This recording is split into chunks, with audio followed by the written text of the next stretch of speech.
Hello and welcome to a new format we're doing, Hurricane 101, where we're doing some basic training in regards to hurricanes. And with the hurricane season here, what better time to do it? This time I'd like to let you know Hurricane 101 is a trademark of WillieGeek.net. Alright, let's get started with some basic terminology. First thing we need to inform you of is what's called the right front quad. When you hear this word right front quad, look out. This right front quad is headed toward you, really look out. This is called the danger zone. This is the northeast portion of the storm, and it is the most severe section to be during landfall. Reasons why it is the most severe part to be in during landfall is you see your highest storm surge, strongest wind speeds, and the most tornadoes form in this quadrant of the storm. So, if you remember back to 2005, Hurricane Katrina, as it made landfall, 24-foot storm surge in that northeast corner, along with very strong winds and a lot of tornadic activity. So northeast corner, no good. So when you see them issue hurricane warnings and hurricanes start coming around this year, pay close attention to that right front quad. Next term is what we call the eye wall.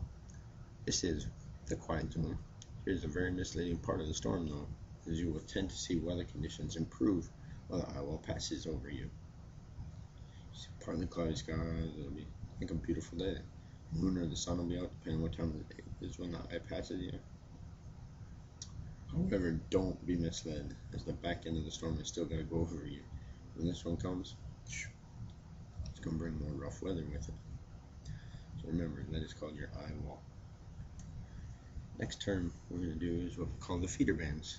Typically on the outer edge of your storm, away from the eye wall, they make up all the outer storms leading into your eye wall. We'll call these the training bands. Why? Because they, in fact, in the feeder bands, you will see a lot of training going on. The precipitation and the winds will follow over the same path for long periods of time, leading to major flooding problems, along with prolonged dangerous conditions of strong winds, tornadoes, heavy rain, and if you're in that right front quadrant, you get storm surge. That's exactly right. So you're familiar with feeder bands. The next thing we'd like to talk to you is go to our kitchen here and make a recipe for a hurricane. These are some conditions that would make good for a hurricane. First, warm sea surface temperatures near 27 Celsius is a nice comfort for it, which comes out to be about 80-82 Fahrenheit. Nice warm, feel good day. This warm water must extend to depths of near 200 feet to help give it all that upward vertical motion and that convective building process. Third thing is upward vertical motion. So like I said, you need that warm water to get that upward vertical motion kicking. Also, you'll notice predominantly you'll see your storms form between 5 and 10 degrees north of the equator.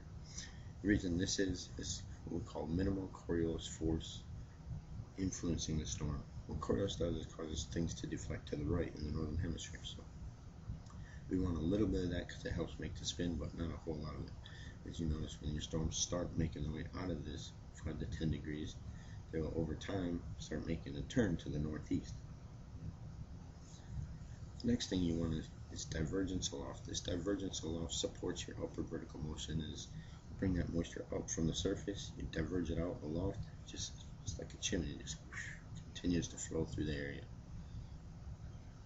Another thing is what we call weak vertical wind shear, and this is in your upper levels. You don't want too much shear going on. If you get strong westerly winds up there, it tears the top of your storm apart. It doesn't let your storm get a good chance to get that divergence aloft. And finally, a pre-existing system. Typically what we see here is what we call tropical wave setup. In the Atlantic, you get a tropical wave that comes off of Africa. You get a pre-existing low that comes off of from a pre-existing low that cuts off in the Gulf of Mexico, can sometimes trigger into tropical. So these are recipe to make a hurricane. Now let's talk about what steers your hurricane. You're looking at, as a forecaster, one of the biggest things you want to look at for steering of your hurricane is, where is my subtropical high? So remember, your tropicals typically form between 5 to 10 degrees north, and that is south of your subtropical high. So because of this, your subtropical high has a lot of play in where your storm will go. As we take a look here down here, let's take a look. In the first picture here, we see our subtropical high just to the north of it. So when your tropical goes south of your subtropical high, look for continue west of the transition. As your picture 2 here, you just see your subtropical high slowly start to come up on the backside of your high where it starts to weaken the gradient. Look for it to start making its turn. Finally, by the third picture, it's on the western side of this high. Look for it to start shooting to the north. Then the fourth picture, as it comes up to the northwest portion of your high, look for both the Coriolis effect to start kicking in and also your gradient along the high start shifting it to the northeast. So these are crucial parts, is to know where your subtropical high is. It'll help you in forecasting. It won't tell you where it's going to go, but it will give you guidance and support of where the storm may head.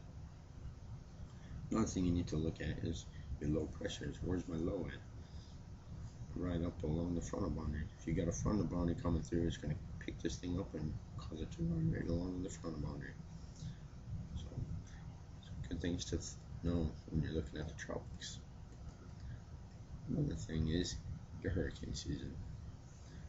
The Atlantic Basin starts on June 1st and it goes all the way through November 30th. So we're in it for the long haul now. Well, that concludes the hurricane season training, Hurricane 101. Hope you enjoy it and it helps you become a smarter person when the hurricanes start rolling. Thank you for your time. Have a great time. And best of luck in the hurricane season this year.